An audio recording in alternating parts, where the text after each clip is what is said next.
의사는 환자의 의학적 상황에 따라 다른 방법으로 건선을 치료한다. 건선에는 여러 유형이 있기 때문에 건선을 치료하는 방법도 여러 가지다.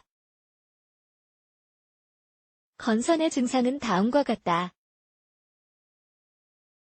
염증, 적색화, 박피, 가려움. 일반적으로 건선을 치료하는 방법으로는 4가지가 있다. 국소치료법, 광선요법 및 광화학요법, 합성, 구강약, 생물학요법. 하나씩 좀 더 자세하게 설명해 보려고 한다. 건선을 치료하는 방법 2.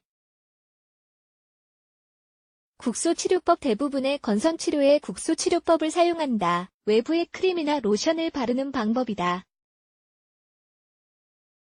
건선이 생긴 부위에 크림을 바르는 것이다.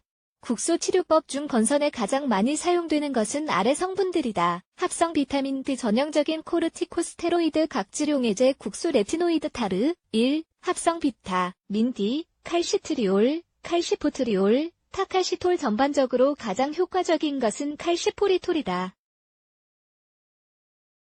임상 반응은 고성능 스테로이드보다 느리다. 하지만 더 안전하기 때문에 장기적인 치료에 있어 매우 유용하다. 국소코르티솔 스테로이드와 같이 사용하는 것이 좋다. 하나만 사용할 때보다 더 효과적이기 때문이다. 안전하긴 하지만 비타민 D 합성물은 부작용이 있다. 건선이 생긴 부위가 자극되어 가려울 수 있다.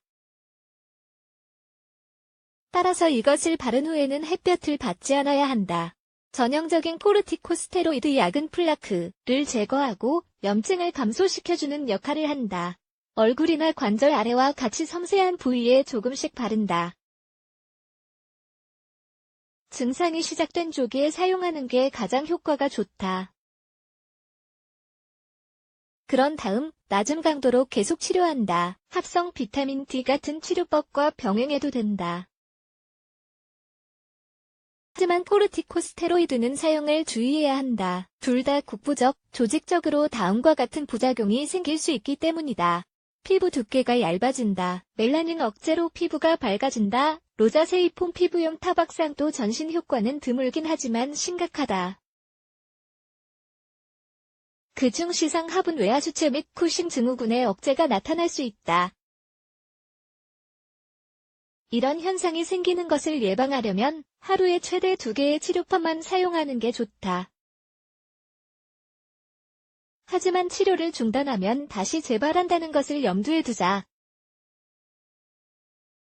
3. 각질용해제, 아세틸살리실산, 아스피린, 아세틸살리실산은 제한적으로 사용해야 한다. 이것은 플라크를 제거해주고 세포 재생을 증가시켜주며 약이 더 잘 흡수되도록 한다.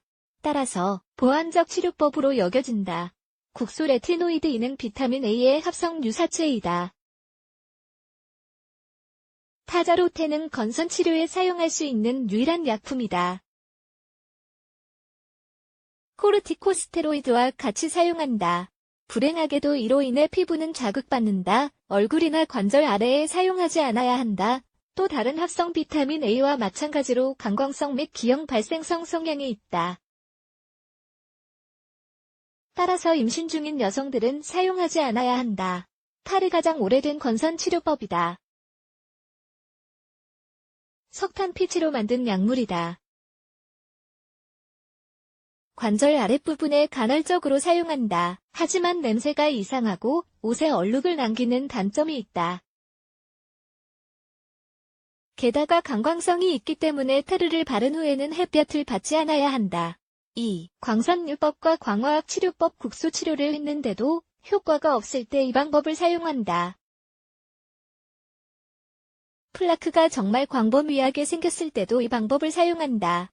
광선요법, UVB 광선, 가장 효과적이고 가장 적게 연소하면서 넓은 스펙트럼의 광선, 은 타자로틴, 합성 비타민 D나 전신 치료와 함께 사용한다. 광화학 치료법, 푸버라고도 부른다.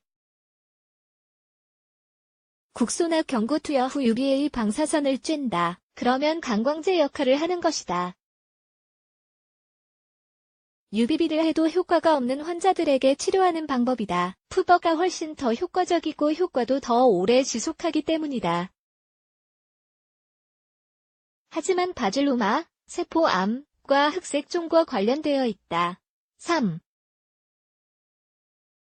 합성 구강약 다른 치료를 했는데도 별 효과가 없다면 전신 치료를 한다. 이 치료법은 다음을 기반으로 한다. 면역 억제제 레티노이드 1. 면역 억제제 이러한 약물 중 가장 많이 사용되는 약물은 메토트렉세이트이다. 오랫동안 사용할 때 특히 그렇다.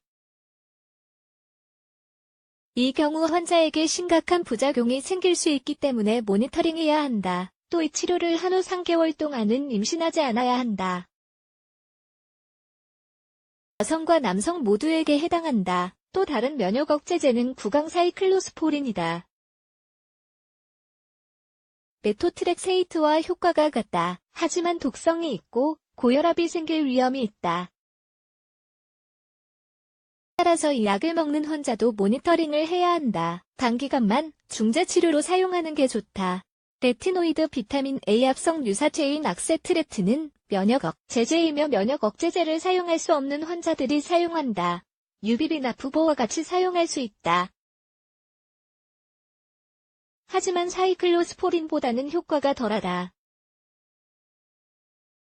또 치료 후 2년까지는 최기성이 유지될 수 있다. 4. 전선을 치료하는 생물학적 요법 푸버이나 전신경구 치료약을 복용하지 못하는 환자들에게 사용되는 방법이다. 이 약도 부작용이 생기는 것을 예방하기 위해서는 모니터링이 필요하다. 장기간 이 약으로 건선을 치료해도 안전한지가 아직 입증되지 않았기 때문이다.